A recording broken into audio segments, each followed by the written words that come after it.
ครั้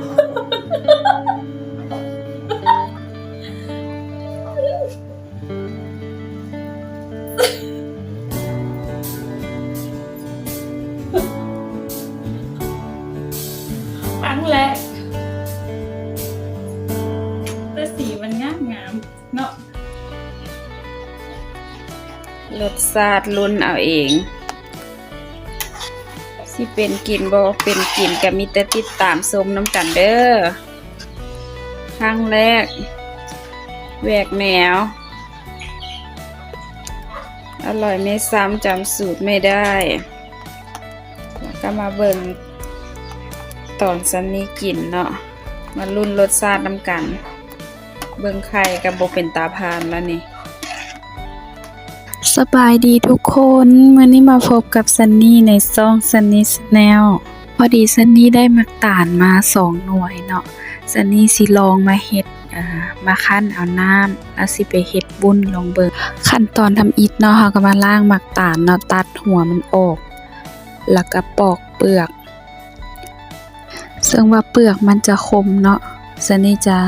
เอามีดที่ปอกเอาค่อนข้างว่ายากหน่อยนึงเนาะเวลาเฮาปอกนะหลังจากที่ปอกมาเนาะหน้าตาก็จะเป็นแบบนี้เนาะ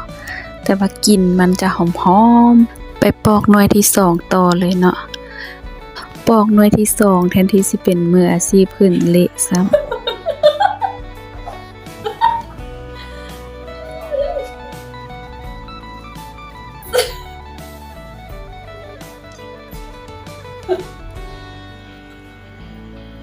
ครั้งแรก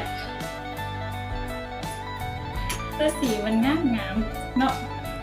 หลังจากที่ปอกแล้วเนาะเฮาไปล้างให้สะอาดแล้วเฮาก็จะมาแกะออกผสมน้ำหน่อยนึงเนาะหลังจากนั้นเฮาจะคั้นเอาน้ำมันหลานก็มาเฝ้าเนาะเพิ่นอยากซีมตัวนี้ซันนี่คิดว่าสิเฮ็ด2อย่างเนาะก็คือเฮ็ดวุ้น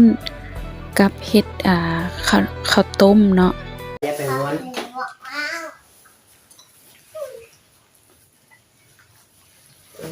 จะขั้นอันนี้มันนี่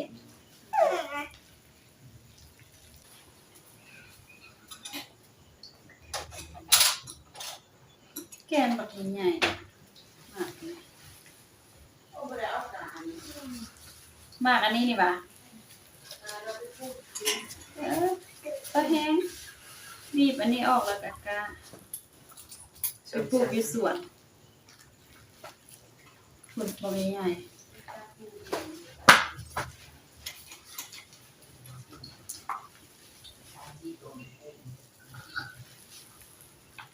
ยังไปแตะได้ยังมาสุกแบบนี้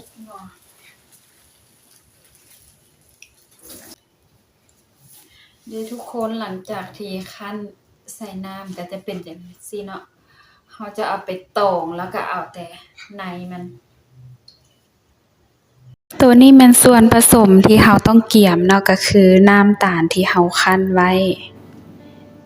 ประมาณครึ่งถ้วยที่เนาะเราเลือกเป็นกะทิสำเร็จรูปซันนี่จะใส่2ป๋องแล้วก็วุ้นหลังจากนั้นเราผสมทุกอย่างเข้ากันเนาะเอาผงวุ้น2บวงแล้วก็ตามด้วยน้ำตาลเนาะคนเข้ากันเนาะผงวุ้นแตกโตแล้วเราจึงเปิดไฟแล้วซันนี่จะใส่ใบเตยเนาะประมาณ2ใบเนาะมายีๆแล้วก็ขอดหัวใส่แล้วก็มาต้มไว้เนาะให้มันฟดเนาะคนแล้วก็ปะไว้ให้มันฟดใส่ไหมคุณเซนนี่ก็ได้ถ้วยนึงของเรา มันเย็นเอาหมู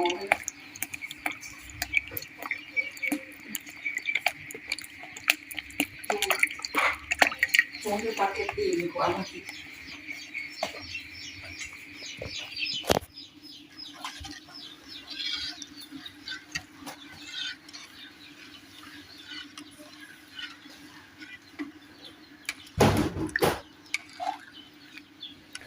ตัวนี้จะเป็นสีเหลืองลูกตาลธรรมชาติเอากะทิใส่แล้วก็หอม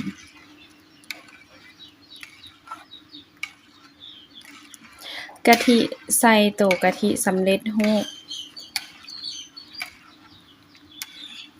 ส่วนลูกตาลนี่คั้นเองกับมือเลยก็บ่ได้ซื้อมาดอกลูกตาลนะแบบเห็นมันอยู่แถวอันโรงเรียนหลานไปส่งหลานแล้วก็เก็บมา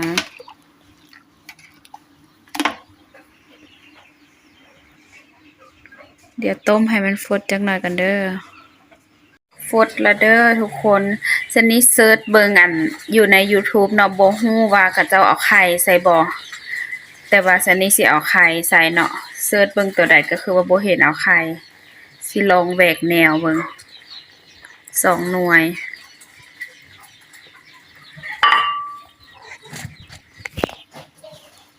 สีสันมันงามขนาด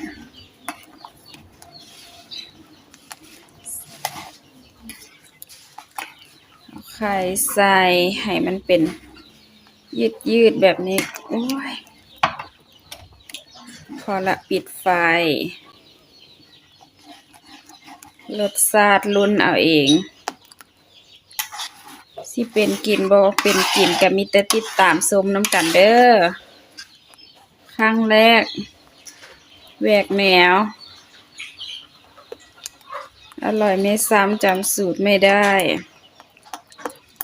จักหน่อยเอาปะไว้ถ้ามันเย็นหน่อยนึงแล้วซันนี่สิเอามาใส่ผ้าข้าวผ้าถาดไว้เนาะใส่ถ้วย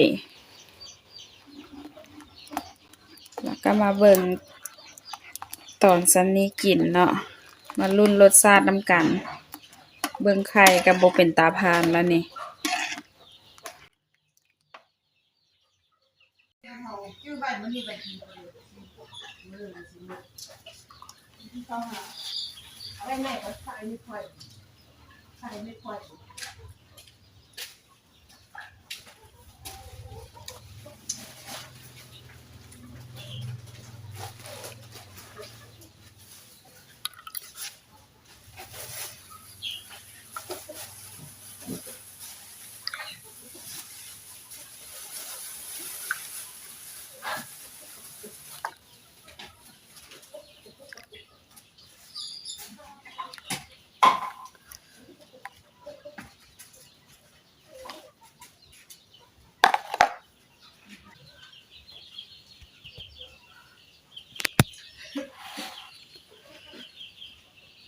เฮ็ดให้เด็กน้อยกินเนาะต้องเฮ็ดใส่แบบ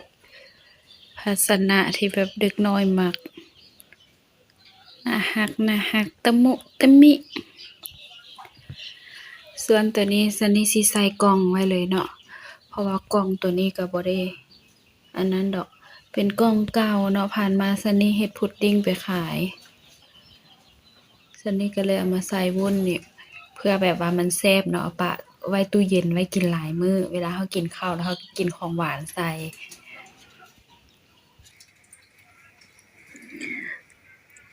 ตัวนี้แม่นผลงานของเฮา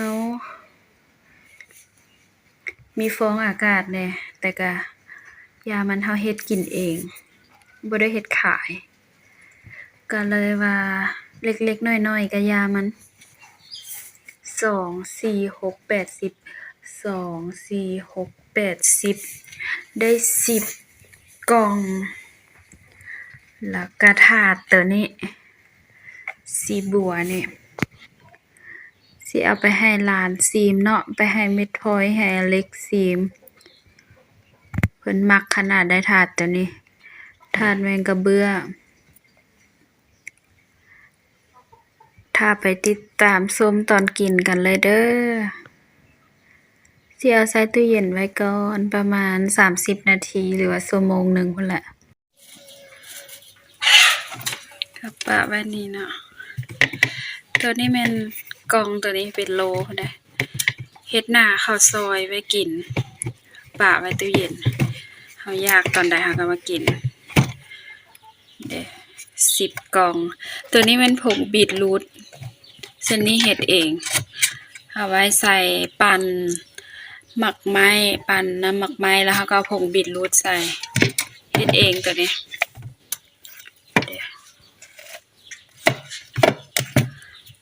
ใส่กับน้ำหมักไม้ก็ได้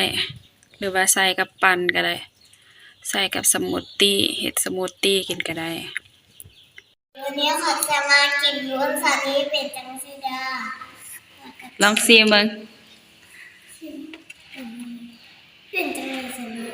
เม็ดพลอยก็ชิมเบิ่งวุ้นหมักตาลแซ่บบ่รสชาติเป็นจังได๋ แบบอันนั้น หวาน อันอยากให้อะไรคุณที ๆเด้ออะไรก็ชิมอะไรก็อเล็กไปอยู่นำเม็ดพลอยเพิ่นก็ได้ แซ่บ แซ่บอยู่เนาะ ดื้อบ างชิ้น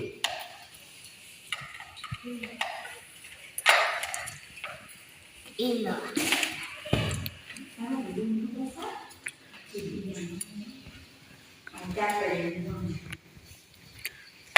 ใช่แล้วนะจัดกันเลย ป้าเม็ดพลอยกินเบิดห้องหนึงแล้วเนาะ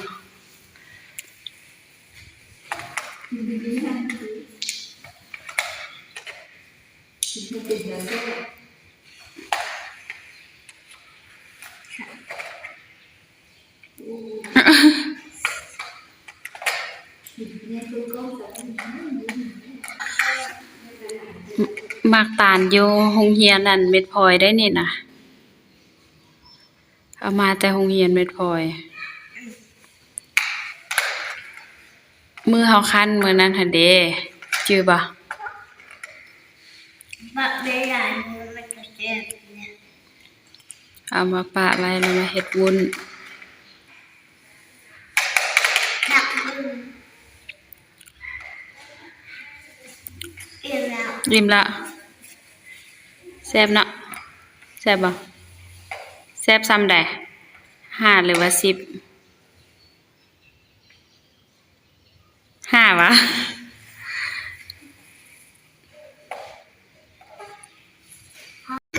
เสนียวบุญมากินอยู่ห้องการนำเนาะกินแทนข้าวเช้าเพราะว่าบ่ได้กินข้าวเช้าเนาะกินอันนี้แทนแล้วก็แล้ว รสชาติถือว่าแซ่บเนาะมันเพราะว่าซันนี่บ่เน้นหวานเนาะใส่น้ำตาลหน่อยเดียว สรุปแล้วก็คือว่าแซ่บเนาะสำหรับคลิปนี้ซันนี่ขอจบเพียงเท่านี้เนาะใครที่มักก็อย่าลืมกดไลค์กดแชร์กด Subscribe ให้ซันนี่เด้อให้ผ่านกดไวๆใกล้จะผ่านแล้วทุกคนขอตัวลาไปก่อนเด้อบ๊ายบายสวัสดี